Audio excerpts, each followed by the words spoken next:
All right, welcome back everyone to the deep dive. You know we always like to jump right in.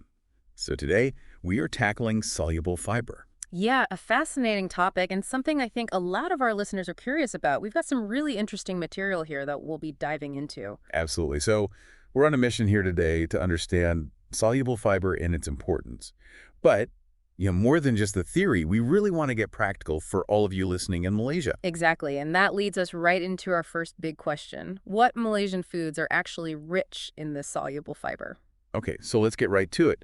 Some of the big ones that our sources point to, things that are probably already in your pantry, oats, for instance. Right, oats are a classic, but we also have some other interesting contenders. Legumes, and I'm talking things like kidney beans, chickpeas, lentils. Those are staples in a lot of Malaysian dishes. Definitely. And fruits, of course. I mean, who Yeah. doesn't love a good mango or guava? Hmm. Pears and apples also make the list. Don't forget oranges. And we're not just sticking to the fruit bowl. Our sources also highlighted some vegetables that are great for soluble fiber. Yeah, I see here carrots, sweet potatoes, and okra, which I have to admit I'm not as familiar with. Okra has a really unique texture, but it's packed with nutrients. And then there's barley, which shows up in lots of local drinks and dishes. And psyllium husk, that's something you can often find in health stores. So really a wide variety of choices for everyone. And it's important to remember this isn't just about adding these foods to your diet for the sake of it. Soluble fiber actually plays a really crucial role in your overall health, like, for instance, maintaining a healthy gut microbiome. Right, and I know a lot of our listeners are very interested in gut health these days, and it doesn't stop there. Soluble fiber can also help with things like managing cholesterol and stabilizing blood sugar levels. So real tangible benefits for your well-being. Absolutely. Now, a question that comes up a lot and one that we really want to address for our listeners today is how do you know if you're getting enough of this soluble fiber? Yeah, that's a great question. Because, you can't always just feel it, right? Right. It's not always that obvious, Yeah. but our sources actually provide some pretty clear indicators to watch out for. What are the key ones? And I know this might be a bit personal, but looking at the regularity and the form of your bowel movements. Okay, so what exactly are we looking for there? Ideally, you're aiming for what's described as a type 3 or 4 on the Bristol Stool Scale. That's usually a good sign that things are moving smoothly. That makes sense. Yeah. Any other clues? Absolutely. Another thing to consider is how full you feel after meals. If you're constantly experiencing those hunger pangs, it could be a sign that you need more fiber in your diet. That feeling of sustained fullness is definitely important.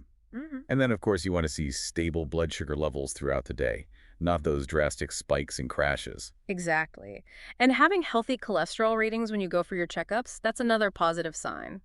But beyond all those clinical indicators, let's not forget about overall digestive comfort. Right, like feeling less bloated, less gassy. Those are usually good signs. Exactly. It's really about having a happy gut. Now, our sources also give us some specific targets to aim for when it comes to soluble fiber intake. Yeah, the numbers always help to make things a little more concrete. So for women, the general recommendation is between 21 and 25 grams of fiber per day. And for men, it's a little bit higher, around 30 to 38 grams. But now here's where things get really interesting, and this is what I want everyone listening to really think about.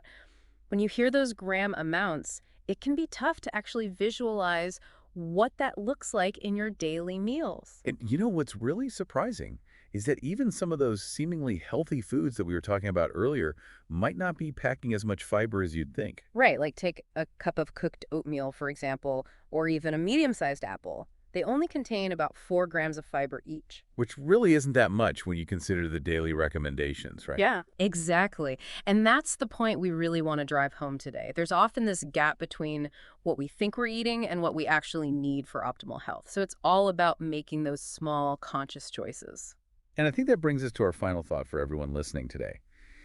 Given that those everyday foods that we all love, like an apple or a bowl of oatmeal, they contain a relatively small amount of fiber, what small, practical adjustments can you make in your daily diet to really bridge that gap and start experiencing those amazing benefits of soluble fiber that we talked about today?